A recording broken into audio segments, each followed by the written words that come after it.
Hi, everybody. I'm David Paparelli, co-founder of M-Cultivo, and welcome back to the Cupping Table podcast, where the best coffee producers and buyers share their stories, insight, and outlook on the specialty coffee space. My guest today is the founder and CEO of Alo Coffee. Alo is a world-renowned exporter in the Sidama region of Ethiopia. Founded in 2020, and just 1 year later, they had a breakout moment when they won the 2021 Cup of Excellence. And that was incredible because it was their first submission ever. They are on a mission to prove that Ethiopian coffees are the best in the world. So please welcome to the podcast, Tamiru Tadesse.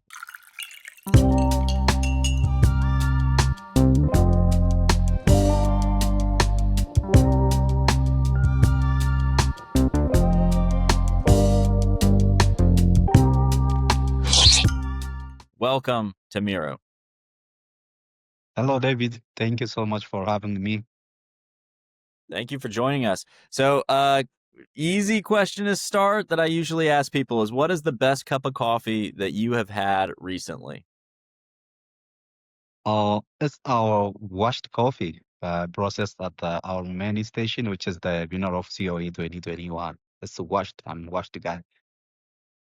So I want to touch on that, on your processing methods real quick, because, you're hosting an auction soon. So a private auction is coming up and you've got some really interesting processing methods, that I've seen. I mean, some of them, it's not just washed, right? I mean, you have some of the ones I've seen: nocturnal washed, twilight hybrid washed, lunar natural, triple phase nocturnal washed, eclipse fermentation, moon shadow anaerobic. I've never seen any of these in any other coffee producer. Can you talk a little bit about these processing methods?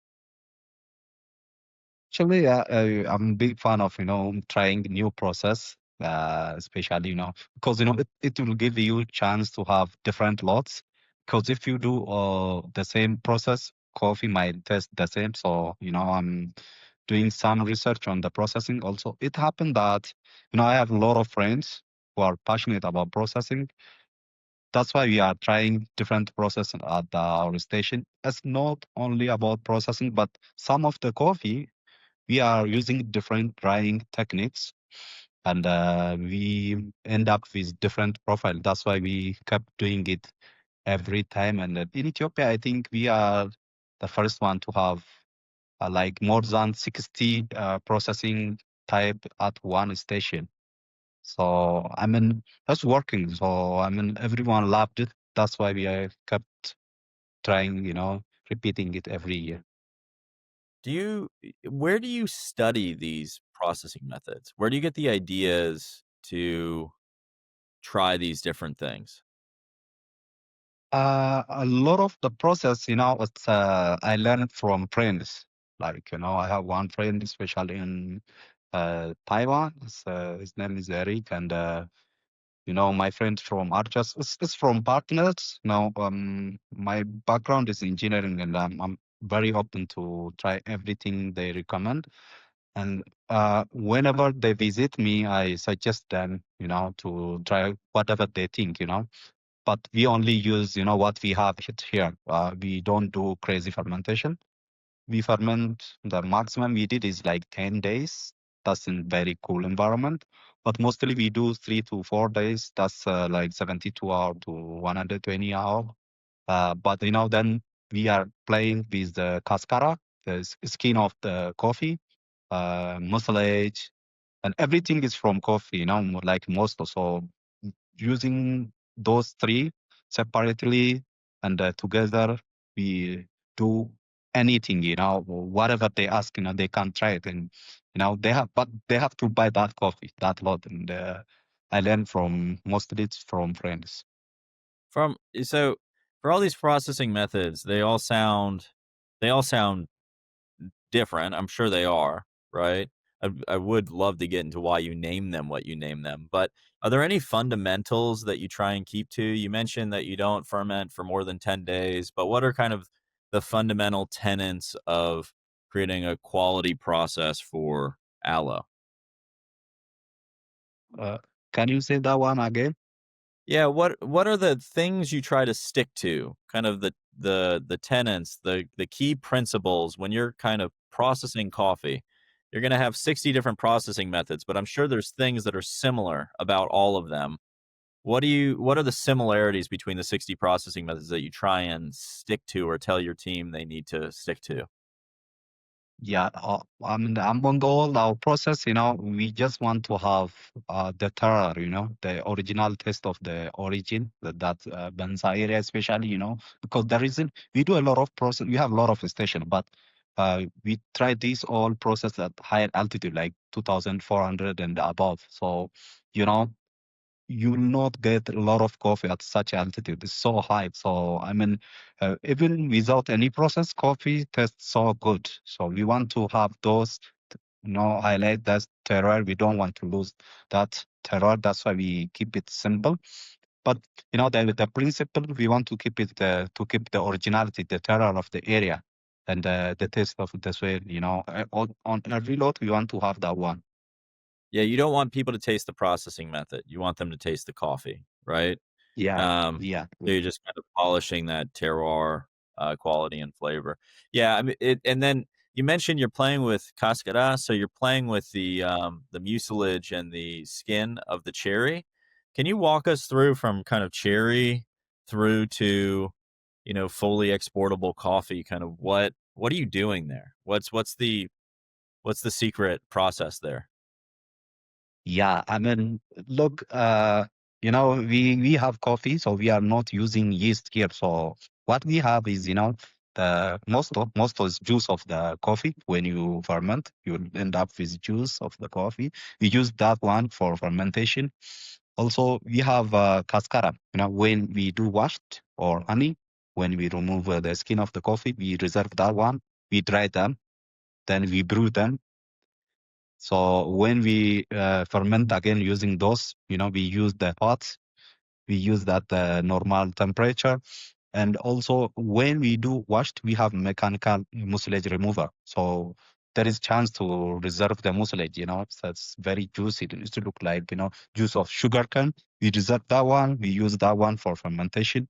We also combine those together. We use for fermentation. So it's easy to get there, and so it keep originality, and we are not adding any new, so it's from coffee using for coffee. So we play around with what we have at the station. How are you yeah, so, coffee comes off the tree in a cherry. Your how are you saving the mucilage juice? Are you, like, juicing the cherry to get the coffee bean out and then saving that and then re-soaking the coffee beans in that in a barrel or something? Is that how you're doing it? Yes, when I receive cherry, we have machine. It's a Colombian machine, Panagos. So when we depulp coffee, so the skin go the other way, then the coffee with mucilage come to demucilager or mechanical washer. That washer, it remove the sticky thing, the mucilage. It's very thick. We collect that one with barrel, we store it, and we use it for fermentation.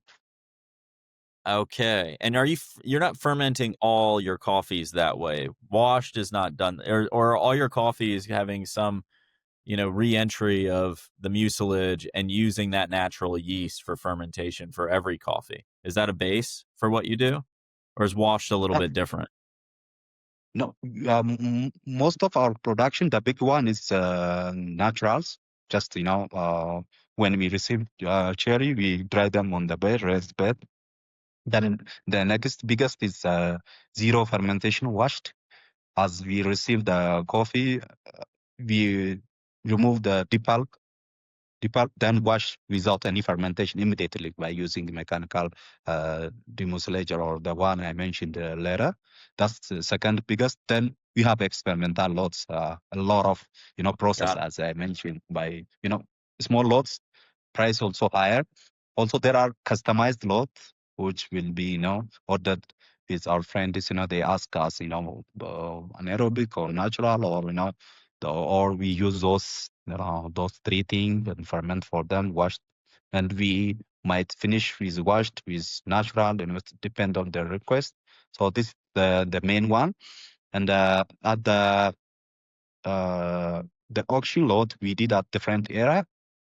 We built the new facility. This is like advanced, very advanced, and it might be, I'm not sure, but it might be the first one in Africa. It's very advanced for drying as well as for processing. We have fermentation tanks with everything controlled, temperature controlled, pressure, and all the pH level controlled.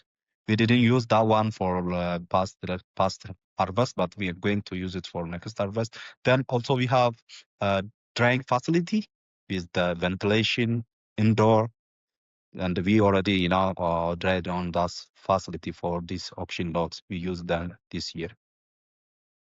And so how many, walk us through your operation a little bit more. So how many processing facilities in total do you have?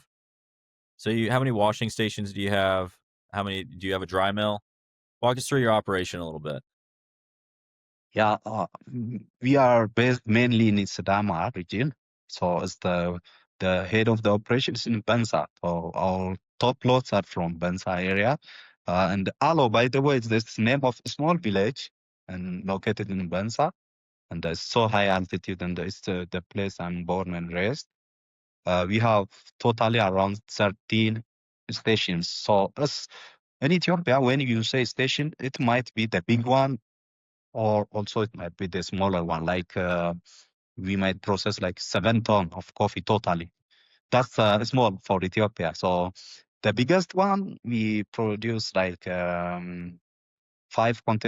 container of coffee.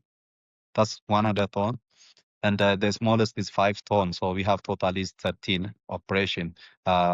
Mostly in Bansa, then there is Bona, there is Bora in Sidama. Those 3 are in Sidama. We have 2 stations in Guji around the border.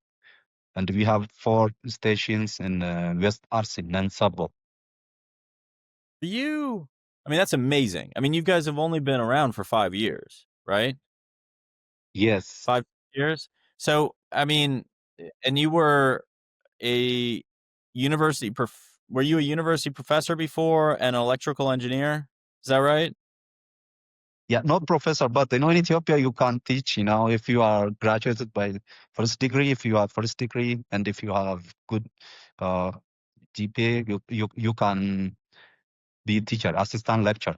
So I was, I had good result at the university, electrical engineering, and I taught for 2 years at the university, assistant lecturer. Why did you get into coffee, and how did you grow so quickly in the operation?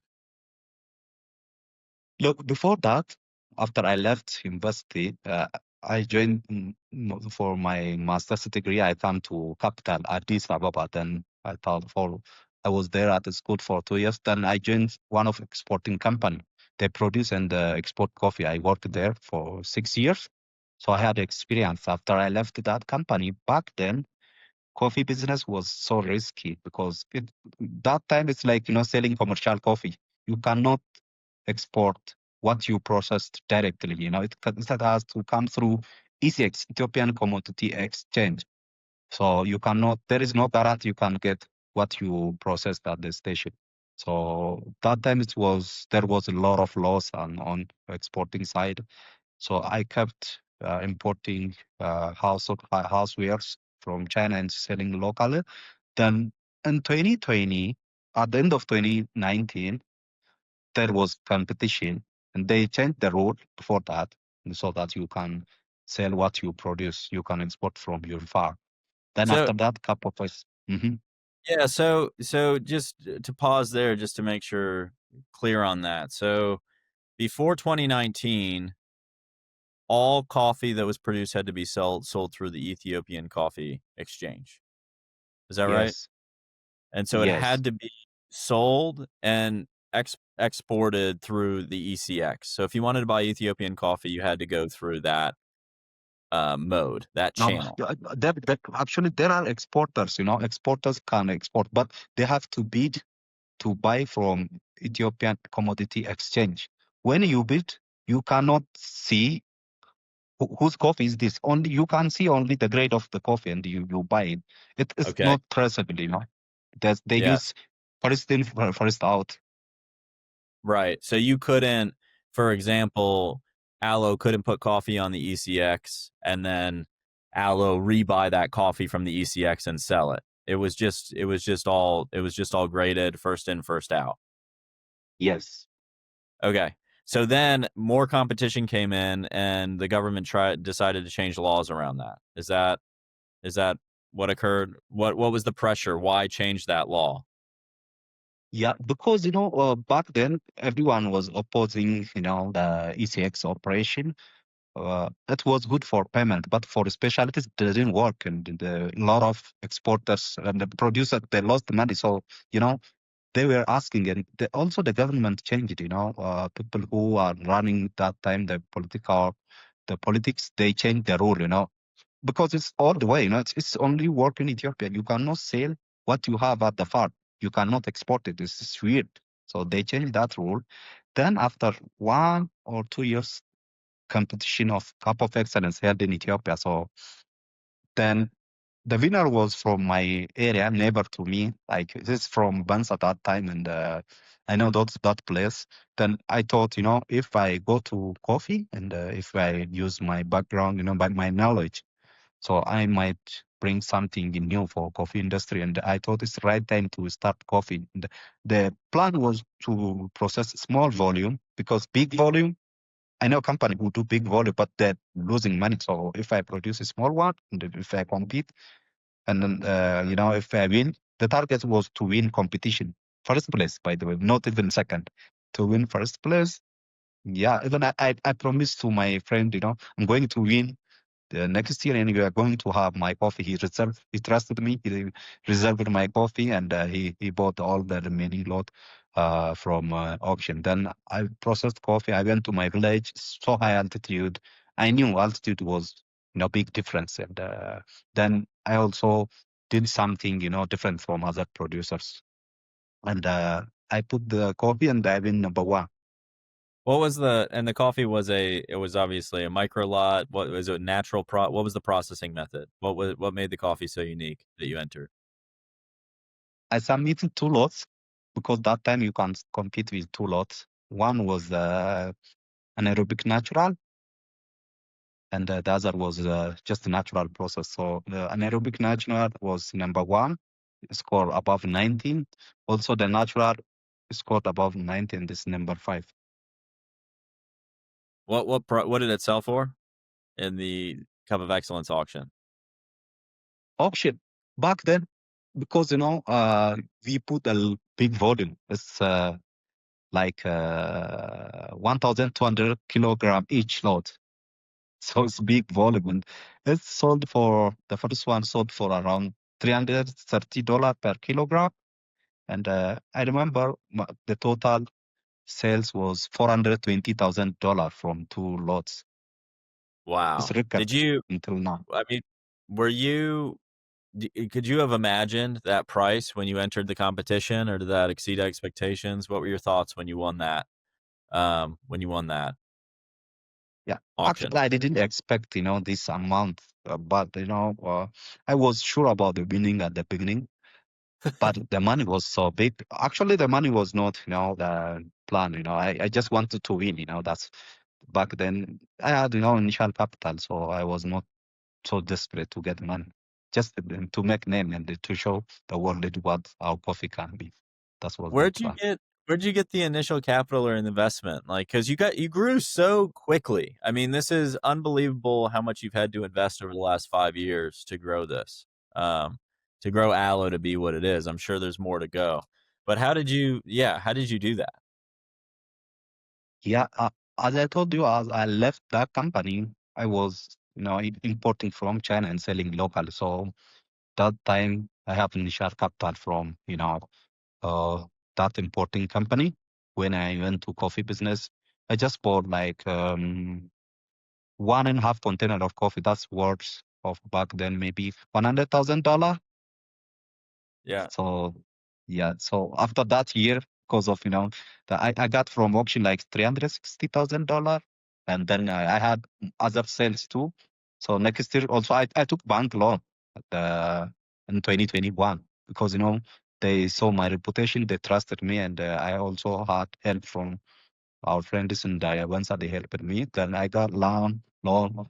So next year, I think we purchased like more than 10 container of coffee. So every year, growing with the, because of our reputation, and our sales also growing every year, like from 2 million USD to 3 million, then from 3 million to 4 million. Then last year from 4 million to 10 million USD. Wow, that's total. That was your total revenue last year. Um, Yeah. Everyone actually in Ethiopia, doubled the sales last year. I mean, this year, 2025. wow. And you keep mentioning so Alo Village. Alo was where you is that where you grew up, or is that just where you were living at the time? What's your connection to Alo Village? Yeah, when I was kid, yeah. Did your wife grow up there too? Because your partner's in the business, right? Your wife, Messi? Yeah, yeah, I work with my wife. She's from Bura.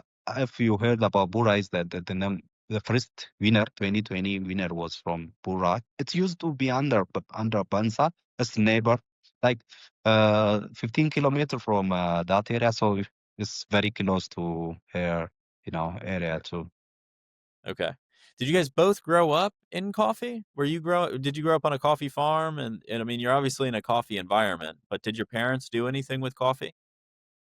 No, no, no, no. I think, yeah, her village is also very high altitude, like 2,600 meter. Mine Wow. is like, very high. So back then there was no coffee.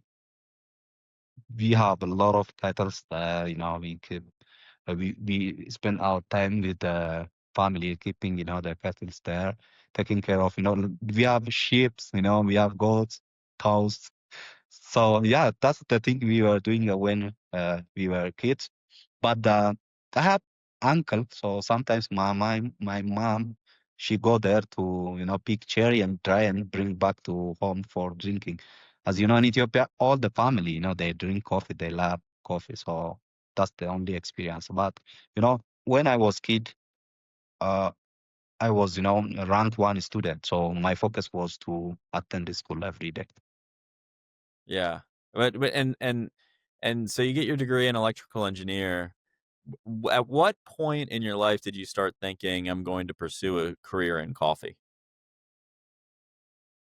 Actually, it was after I worked for that company. After I left, those the school, my master's degree. After I finished that one, I joined the coffee export company. Then after that, I knew I'm going to start business one day. Not only But you coffee, didn't Mhm. but you were just looking for a job. You weren't you just happened to get a job in coffee and then you fell in love with coffee at that job. Is that how that happened? Yeah. Also, there is big influence. If you are from Sidama, all the business owners, like more than 80%, they do coffee business. If you have, let's say, money more than $50,000, you do coffee, nothing else. That's, big influence in Sidama. Once you have money big enough to start coffee business, you do coffee. And also, it happened that a lot of successful business owners around Sidama, they do coffee business. Yeah. And you learn from this large exporter that volume's a really hard game, and so you were gonna Yeah. focus on micro lot, type Yes. production, Yes. high quality. And there was some other, I read something about you having another focus, just trying to look at pricing and pricing structures in coffee for farmers, and how you didn't feel like they were getting the value they deserve for their crop. Can you talk a little bit about what you saw and then how you're building aloe differently? Yeah. As I told you, when I start, I knew the altitude matters, and that's very important to have quality coffee. And because, in Ethiopia, the farmers, as you know, more than 90%, they do have a small plot of land. We don't have commercial farms, so very only few farms there. So the way they do it at the farm level is almost the same. So you only compete with what you have, right? So when you receive cherry, you are collecting cherry from farmers. So it's the same process that the same way planted. the same way, and they don't use fertilization. They only use organic, like cow manure, from animals. That's what they have. But if you have high altitude coffee, you will have advantage of getting better coffee. I focus on altitude, but before then, volume. People who do volume, their focus is on getting. Uh, let's say you are buying 100 kilo of red cherry, and what they focus is the ratio from output of 100 kilogram of cherry to green. So if you go as high altitude, the ratio of red cherry to green bean Right. decrease. Yeah. So at higher altitude, the station owners around Bansa and Sidama specifically, they don't want to buy high altitude cherry. So it's discouraging for farmers. As you know, as you go high, coffee ripes very slowly, and they started harvesting after they wait like on average 6 to 8 years to get first harvest. But because coffee ripe very late, all the stations mostly closed at that time, and they don't want to buy from them. When we go to that village, what we did was we only buy cherry from there, and we put even security guys not to take cherry from lower altitude. We only collect from them, and we put highest price for that cherry, like 20-30% on that cherries to encourage them, and we make sure that everyone harvested before we close our station. And also after we sell out processed coffee and sell coffee during rainy season, there will be shortage of cash for them because for example, right now they are very low on the cash, the farmers, because it's very rainy and they already ran out of cash they had last year, last harvest. So during this time, we give them bonus. That's the thing that our friend started, but we started giving them significant amount of money for them. We registered their volume they brought, and we pay them bonus based on the kilogram of the coffee, the red cherry they brought. And we are about to give them this year after 2-3 weeks. How many farmers are you working with at this point? The Alo village is around 220, but there is Bomber, those area total is more than 2,000. Did you run into any challenges or issues in basically segmenting the farmers and saying, "Hey, we're going to pay really high prices for high altitude coffee, but we're not going to take any low altitude." So there's I mean, you're going to have neighbors that can't sell to you and have to go somewhere else, and neighbors that, are privileged to have higher land that in the past they might have gotten less money for or not gotten any money at all for, that are now kind of privileged to be able to work with you and get higher prices. Have you seen any issues in the communities you work with in that format?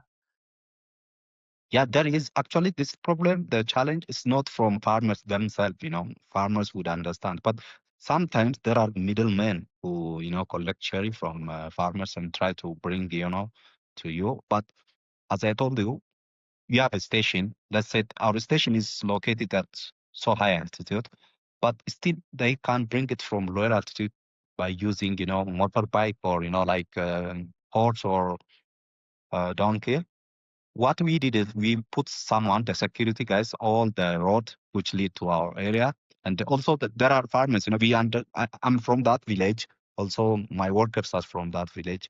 You can identify and, you can say, you already knew the farmers at higher altitude, but still now they try to bring cherry by using that farmer. Sometimes they do it, but you can identify by cherry by seeing the cherry quality, and if they bring it from far area, like let's say from 7 kilometers away from the station, the color of the cherry would change. We dump all the cherry on the ground on open area. We check it and we take if it is normal. If it's not normal, we reject. And we don't care about their feeling. We have to be committed on the quality. Uh, Farmers wouldn't bring cherry from long distance. They don't have access to do such a thing. But middlemen, they have money, they have transportation, they can do it. But I think we took some measures, and I think we sue them, and we have police there, so they will not do it again. Yeah. And so these middlemen, you just have to figure out ways of applying pressure so they don't try and sneak lower altitude coffee into your higher price environment, which they'd be incentivized to do. And has that disrupted at all, people that use middlemen? Have middlemen stopped coming to you and dropping off cherry? Or, you know, has this kind of flushed itself out and middlemen just kind of know to bring you the right cherry at this point? Yeah, they would try that one. Actually, for us, that's the thing. What we, what make us outstanding at that area, because as because of the success we had, a lot of people went there and tried to open a station. But the challenge for them is, identifying, such intruders who bring, smuggled red cherry for them. That's Yeah. challenge. Oh, yeah, for us, it's also challenge. But we've been doing it for years, and I have full trust on my staff there. But also, 3 months during harvest, I stay there. So every day I go to station to check it. It's not easy because there might be especially they bring at night time. There might be someone who bring through using farmers. Sometimes farmers might do it because for them it's coffee. So they want to make just a small margin. Like there is 20-30% of price difference between the lower altitude. Lower altitude means it's like 2000, 2100. That's low for us. Ours is like plus to 2400. So yeah, there might be a chance, but still we are very successful on that one. And I think it's the thing that make us outstanding from the others. And for others, it's a big challenge. They are failing. Do you have any were there any price pressures from the government on what cherry prices need to be for farmers? Did you guys experience anything like that? Or is it a free market? You can establish your price, you can pay what you want, you can pay a bonus payment. Was there anything you had to do from a regulatory standpoint or with the government in order to be able to kind of have your model? No, in Sidama, there is no such pressure from government, but my friends from Guji, sometimes from West RC, yeah, they might experience such a thing. Local authorities sometimes they put the pepper. You cannot buy cherry under this price sometimes. But after all, it's sort of the free market. That when at the starting, if there is a rain or something, if a lot of station not open at the early harvest, it might happen. But in Sudan, no. But still there is peer pressure. Like friends, business owners who do business locally, who we call them suppliers. They all are also buying red cherry. Y- For us, it doesn't matter how much we pay for cherry as long as we get good quality cherry. But for us, the challenge is, still you don't have to push the others. They cannot compete with us. We are non-brand, so still they have to survive, right? So I don't want to kill them. What we do is, for us, the quality matters, price doesn't matter. But for them, price matters. They don't care about quality, that's the big challenge for us. Still, we try to balance a thing. And when we give bonus, if they give, let's say, 30% of the price we had earlier, we might add like 10%, 20% on top of what they give. And, we don't want to disappoint them. They will get really annoyed and they make it personal. Right. Sometimes, Well, yeah, we try to balance. yeah, and I heard and you can educate me on this, but over the last year or two, it seemed like cherry prices across all of Ethiopia raised. Suppliers were buying those cherries at really high the cherry at really high prices, and then they'd get stuck because they couldn't necessarily sell it on at those high prices or get a high market. So they started going out of business fairly rapidly. So there were hundreds and hundreds of suppliers that were caught in this pinch in the Ethiopian coffee industry. Is that what happened, and what have been the If so, what are kind of the ripple effects of that? Has there been any impact on the industry based on that? Yeah, this type of thing happen a lot of time in Ethiopia. It's common, very common. That's why this the export industry, all coffee industries, there is a lot of loss. This business is not easy one, and that's the reason. Uh, I think it's the only business in Ethiopia you buy coffee. Let's say cherry. Yeah, we buy cherry, right? So let's say the New York market is $10. And in Ethiopia, if they see New York market $10, most of the time, if they have money, they buy coffee for $11, and they predict it might go up like 12 and Wow. $13. Okay. So real Yeah, speculation. it's crazy, crazy. If they have money, if they have access through bank, the finance of coffee cherry is financed by mostly bank. You cannot buy cash because it need a lot of cash for coffee. So unless they are short of cash, they will do it every year. And most of the people who are in coffee business, they are not educated, and they cannot see what's coming. They cannot predict it. And but last year, there was devaluation, and also there was the New York market is went up, and there was also cash shortage because National Bank want to control inflation. There was less loan last year, and it was the only year everyone in coffee value chain make money. Wait, you have to walk me through that. So there was a cash shortage because the central bank was holding back currency in order to avoid inflation, in order to control inflation. And as a result of there being cash shortage, it dropped the amount of speculation that was happening in the market because there just wasn't as much cash to speculate with. And then the industry right size, so everybody made money in the industry as a result of the central bank not pumping more money into the economy. It corrected itself. The problem was corrected. There was no more speculation. Coffee was purchased and sold at a margin, and everybody made money. Is that right? Yeah, that's what happened this harvest, past harvest. When I refer to last year, it means last harvest. So that's what happened 2025. But, but this might, bring 2026. It's going to be very difficult because, most of the, people who are in coffee business, they have money, a higher amount of money than last year. They make profit already. And they are thinking, that the same might happen next year. Yeah, and so, yeah, people get over ambitious or they think, let the good times roll, right? We made money Yeah, this year, we'll yeah. make next year, we'll make money forever. Explain, and you were on the import side of the business from China before you got into coffee, right? That's sort Yeah. of where you started. Was that your first business venture? Was importing goods from China? Yes. Okay, so that was the first business you founded.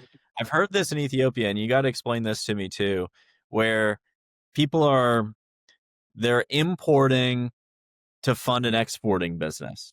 Like that's like they're trying to run their own trade balance. So it's like, hey, I need USD in, and then I need to have an export business to get. So it's almost like an exchange of goods. Do you still have your import business? Does this impact you at all? Yeah, as you were saying earlier, a lot of exporters here in coffee, they are importers and they started coffee to sustain their import business. But for me, when I start coffee export, I stopped doing import because back then, my knowledge wouldn't bring any difference that there. But in the coffee, Explain when I Explain that though quickly. So, how does an import business support an export business? Because it seems like two different businesses to people, right? So how does that work? Yeah, two things, if you are exporter, you get loan easily because, bank want foreign currency. Yeah. Because, for $1, uh, until last month, you can charge 10% of anything, if you are selling USD, For $1, you can charge to 10% for all the service, whether you opening LC or whatever you're doing. So it's very profitable for bank. So they are happy to give loan for anyone who bring USD for them. They charge 10% processing fee to convert it into local currency. Is that what you're saying? Yeah, yeah. And the second thing is when you are bringing foreign currency, if you are exporting, you are bringing foreign currency, right? You can use some of the currency for your company. You can import. You can use that one to import whatever you like. Okay, so you can hold foreign currency and then import with that foreign currency. So it's almost this outside US dollar account that they get to manage. So they're Yes, holding yeah. currency They outside of call it local. they call it retention account. You can store your USD in a retention account that you can use for import. That's the reason. Why aren't you doing that? Why did you decide not to do that more? No, actually, I'm not doing that. When I joined export business, I stopped doing import. But most of the company who do commercial, because they sell coffee for less for loss, like 30-40% loss, then they get profit of like 70% for import. So they balance their book doing such a business. That was before that stopped before 1 year because of devaluation. The currency floated, so it's free market now. So that's over. Yeah, it's over. Okay.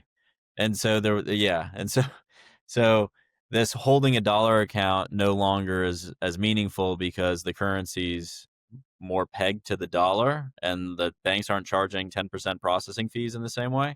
Or are banks still charging a ton of money to loan against US dollars, exchange into local currency, and they still want both businesses? Because you had two Yeah, yeah, incentives. right. Right? One incentive was US dollars held in account, a more stable currency. The other incentive was, man, banks will give me a larger credit facility if I have US dollars versus if I had local currencies. So they probably would keep doing it if they just got a larger credit facility, right?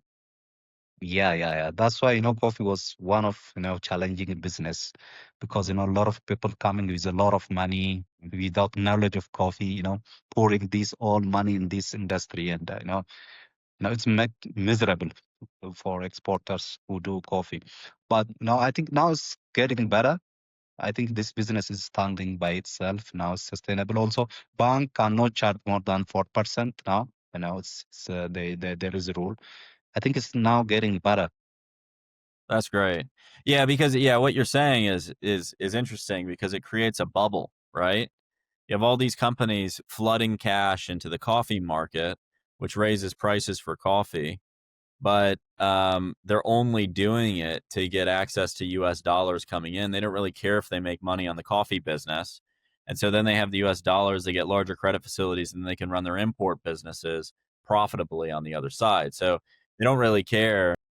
They don't really care if the coffee business makes any money. But if you're trying to compete in coffee, that's a big problem because all your competitors are not under the same profitability constraints that you are. Yeah, yeah. But for us, even back then, we were doing specialty. So, yeah, we were making some profit on specialty because, I want to as I yeah, want to yeah, ask you about that too. Go ahead. Sorry, Tamiru. yeah, because newcomers they doesn't know anything. They don't know about anything about specialty coffee, right? So, also, even if they do have a specialty, if they are not known, if they don't have a reputation, no one is buying from them. So, Yeah. anyway, yeah. Yeah, so this is the unique part. This is the unique part about especially and what you did looks, everything hindsight's 2020, right? So looking backwards, what you did looks brilliant, right? But it was counterculture.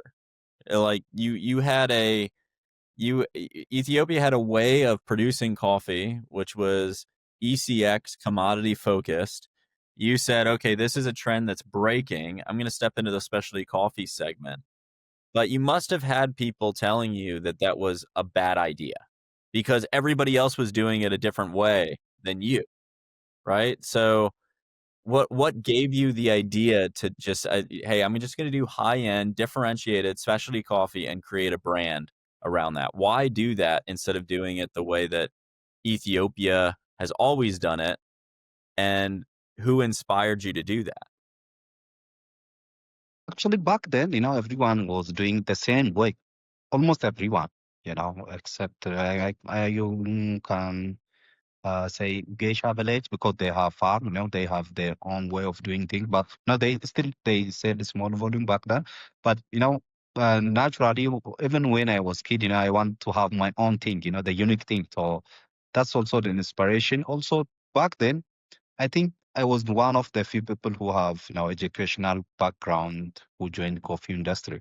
Because like most of them, almost all of them, they don't have educational background, It's just, from experience. So that's also the reason I knew that this thing is going to work. And, it's like, for buyers, they don't have option, they have to go to big companies and to buy big volume. Someone has to focus on the small quality, but, small quantity, but top quality. That's what I did. And right now, a lot of people, a lot of exporters are trying to focus on the quality because they also we inspired them. I'm available here on media. There I was interview here, national television. Others interview me, and we got a lot of inspired and youths who come to my office. They visit me, and they following Alo. Saw our story, and a lot of people who inspired join the industry. And I think right now this industry is also changing. Also, youth they are also changing, and a lot of young guys join the industry because of us. Yeah, how do you view that? Do you view that as competition? Do you view that as good for Ethiopian coffee? What do you think about now that you've proven the concept and you've kind of, publicized this in Ethiopia that this is a great business model. You can build a good brand, and then other people are coming in and they're sort of, following in your footsteps is the nice way to say that. Copying your model would be the not so nice way to say that. How do you feel about that? Yeah, I feel proud of what we did, and I think it's good for Ethiopian industry too. Because, by the way, I visited a lot of countries like Panama, Colombia, Bolivia, and those South and Central America countries to learn from them, and I really impressed with what they are doing in Panama, especially, and also the way they process. They knew, I mean, they have knowledge about what they are doing, and. I want to do the same here, and also to sustain the business, the coffee industry. We have to know about what we are doing, and we also have to help farmers, to improve their life and to improve the yield per hectare for them because land is getting smaller and smaller because in Ethiopia it's common to have small families like having 5 or 6 kids for the farmers back then. So yes, I think this coming of the youth that what I feel these the young guys who are joining coffee business they are more concerned for farmers more helpful and more socially responsible than the big guys who are in industry and I'm happy to see such new face joining this industry and helping us, to compete with them, so that we elevate the industry higher and higher. I think that the future is so bright for us. I know the global warming is coming and it's changing the scenario here, but in Ethiopia, I think global warming is also bringing good thing, pushing coffee high altitude. It was not growing before. Now it's going higher and higher because we have high altitude here. So I think it's going to be very positive for us in the near future. Yeah, what do there's been a perception of Ethiopian coffee in the marketplace over the last, I mean, call it the last a long time, 20, 30 years, right? Where a lot of people the first cup of specialty coffee they fell in love with was Ethiopian coffee, right? And then you had other countries, other producers start doing interesting things. So, I was in the coffee shop the other day and they're talking about Colombian whoosh whoosh, right? And there, Yeah. all these new varieties, all these new processing methods are coming out. But Ethiopia seemed to held pretty constant on we produce some of the best coffee in the world, even when it was through the ECX. Now you guys have taken it to a different level. Is there further to go? What do you see as next? Or is in specialty coffee for Ethiopia in terms of how it's perceived by the rest of the world? How would you like Ethiopian coffee to be perceived? What's your vision for that?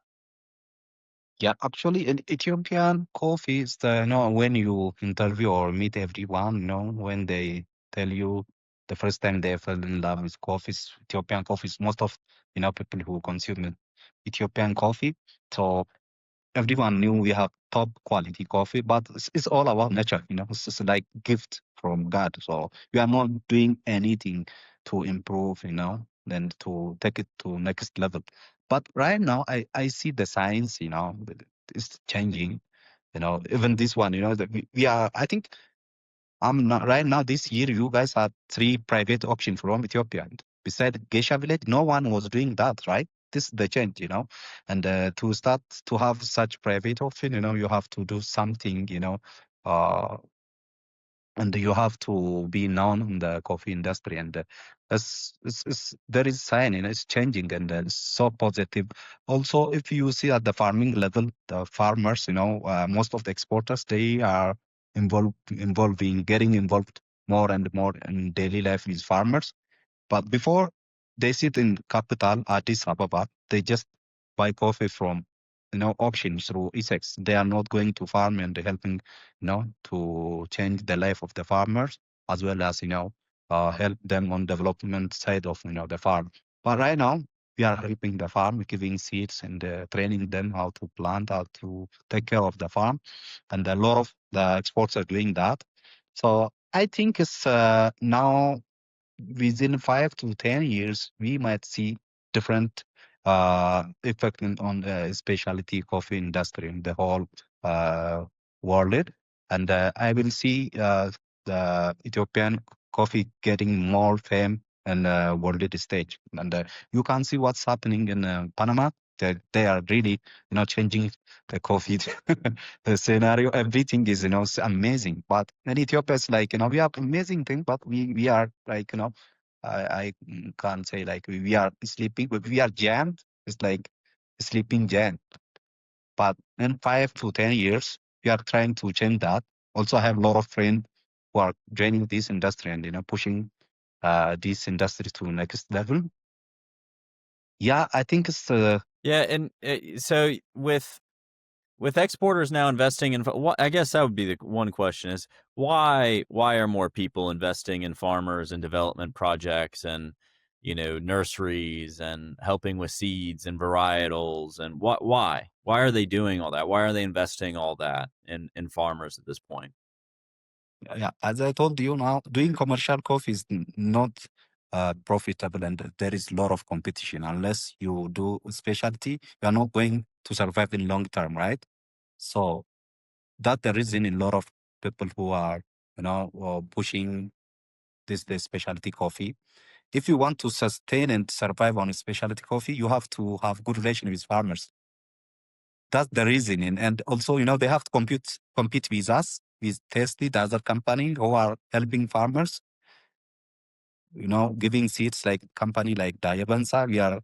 We have good relation with farmers, and so if you have good relation with farmers, you will have chance to get best cherry, ripe cherry, and cherry from new trees. Unless you give them seeds, how would you expect them to bring you, the coffee from high altitude?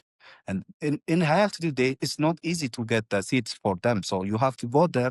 You have to, encourage them to plant trees. Unless you give them seeds, they are not.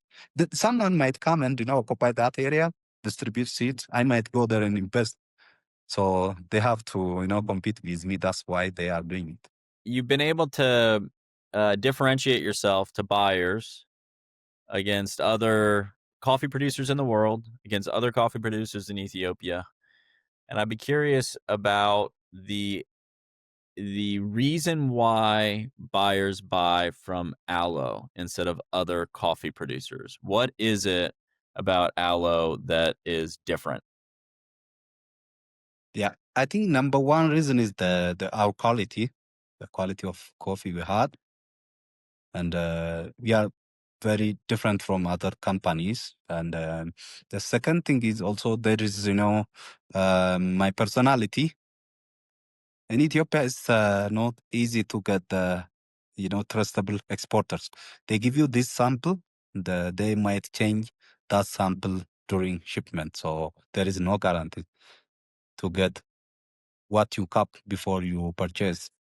That's the second reason. And the third one is I think also, our brand, the reputation we had.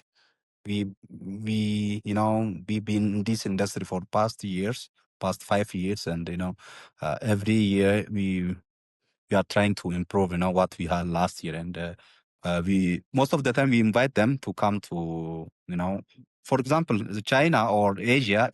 If someone asks to buy, they cannot buy direct from us because we have a lot of clients, and if we put waiting list from those countries, they cannot buy from us, or they cannot order online. They have to come to our station or our office. They have to know what we are doing, and also I have to know what they are doing and what the company look like. So for me, it's not only selling. It's not like selling coffee. For me, the personality and the person that's engaging with us also matters. We prefer, the relation to be like more friendly and like partners. So those are the reasons for that make us different from others. Yeah, and I think you answered this, but if for another producer, so you've had other Ethiopian producers come to you and ask for advice, I'm guessing, right? Um, what advice do you give them on that marketing side? Is it, hey, you need to travel to different coffee producing countries, learn how they do things. You need to travel to trade shows. I mean, what advice do you give them to help them, you know, establish their quality, uh, deal in integrity and transparency, right? And then the other one I heard, which is sort of this soft skills of personality and being the a person behind the brand. People want to do business with people, right? And so I want to do Yeah. business with Tamiru. I don't want to do business with Alo, right? I want to do business with you. Um, Yeah. so what advice do you give producers who are just starting out and saying, "Hey, I want to be like Aloe when I grow up"? Yeah. Just the important one is to be not over ambitious. Also here in the coffee industry, because big guys are in this industry. Even newcomers would like to be like the big guys within 1-2 years. It's not easy business. It need a lot of work. You have to build the trust slowly, and you have to prove it for like 5 to 10 years. So for me, just to focus on the quality, that's very important. If you want to be like Alo or to be outstanding and to be known in specialty coffee, you have to focus on the quality, not the quantity. Just forget about the quantity of the coffee you purchase. Even because I met a lot of people who would like to grow like twofold, threefold, fivefold within a year, and this is the biggest challenge in Ethiopian industry because you have a lot of coffee. The whole country we produce a lot of coffee. They want to grow so fast because as your sales increase, it's easy to get loan from bank. So I advise them not to be tempted by the volume, growing on the volume. First, make sure you have quality you had last year and try to improve. There is no option to decrease the volume. To go lower than last year. You have to improve on the quality every year. You make sure you have quality. Then also the trust. You have to build trust and you have to be trustable for buyers. For example, we have buyers who purchase without even cupping coffee from us. So you know they didn't started trusting us out of blue. But they've been working with us, they knew us and they put this huge trust on us. And that also worked for us. I advise them to be more trustable. And the third thing is, to be open to learn from others. And also you have to travel to the countries who produce coffee. And, you have to learn the industry from the best one and try up to apply not all of the thing you learned there, but to try to apply some of the thing you learned back in other producing country. Yeah, absolutely. And you've taken a. I'm gonna talk about your auction for a second because I think there's so much represented in this auction that encompasses what you're talking about. Feels like you won Cup of Excellence, you've been increasing quality every single year. And now this auction is another attempt at raising the level of quality again and representing that to the world in a more public fashion. Why are you doing a private auction this year? Why was this the year to do it? Yeah. I think, the reason for us to start private auction is, because, we are improving quality every year. And even, the drying techniques, we have a lot of investment. And, I think it's the right time for us to start the private auction now because, private auction will help you to promote your coffee, and it help you to reach more audience, more coffee consumers, and it will open up, the chance to get everyone to test to cup your best lot. So we put a lot of effort to improve the quality on those lots, and I just want to make sure those lots will be tested with everyone at all the country who consume coffee.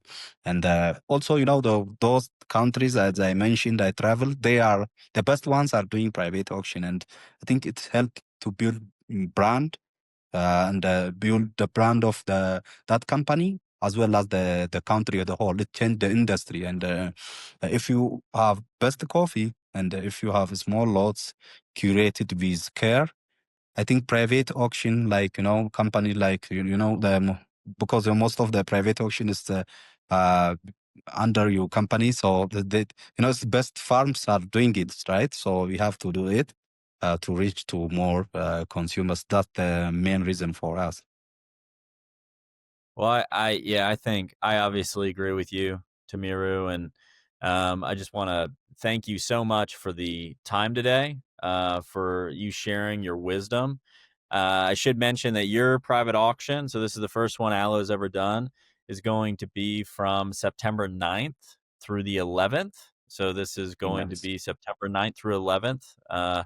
And we're really excited to be the auction house for you guys on this auction. The sample sets are already sold out, right? So there's no more Yes. sample sets. That's a really good sign for Alo. I feel bad for anybody listening to this who wanted to try the sample set, but I could recommend that you go to Alo's social media. I'm sure there'll be cuppings leading up to the auction event that people can attend. And so there'll be a lot of announcements around that. And just hearing your story, Tamiru, from your educational background, returning to Alo Village to build something meaningful in the coffee business, elevated, consistent quality year over year, consistently improving quality, and then this kind of climactic event from the last 5-6 years, which will be this auction. I think it's just a really exciting time for Alo and a really exciting time for Ethiopia. So thank you so much for letting us play a small role in that. And thank you so much for the time today in this interview. Yeah, thank you so much for this opportunity.